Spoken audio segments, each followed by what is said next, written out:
The tourism sector has not been performing well in recent years due to travel advisories issued by the key source markets.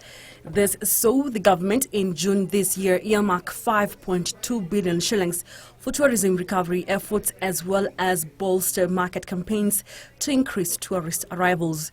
Riding on this, Kenya Tourist Board and Kenya Airways, whose passenger numbers dipped in the face of reduced tourist arrivals, have signed a deal to step up joint marketing of Kenya as a tourism destination. Positioning is not going to be a microwave solution. It's a step-by-step process that we all have to do. We know that the tourism sector has been facing challenges, but even those challenges can be surmounted. And I think any effort that is made jointly or through any grouping of people that allows us together as a country to surmount the challenges that we have should be a welcome one. Under the deal, the two companies will use their extensive global networks to woo tourists by mainly targeting emerging source markets where Kenya Airways flies. The other additional markets we're looking at is new markets and new emerging markets. We're also looking at countries like GCC. We're also looking at other African markets where KQ has a strong footprint.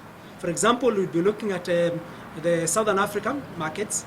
The deal will also see KQ offices in key destinations used as one-stop shops where tourists can learn more about Kenya and seek guidance on visa application procedures. Although KQ and KTB have been working together to market Kenya, the new pact expands the scope of their partnership while synchronizing their market activities. Also targeting Africa as a source market for tourism, for tourists. We have certain partnerships we are pushing, particularly in Africa, that actually are already demonstrating that value, and I think we have to drive that. Despite an outcry by some Kenyans about Kenya Airways air tickets that were termed expensive when compared to other airlines, KQ maintains that it will not reduce ticket prices. In markets, we're in the business to be competitive. And probably the proof of the pudding is the fact that we actually have people who travel with us. It's important to recognize that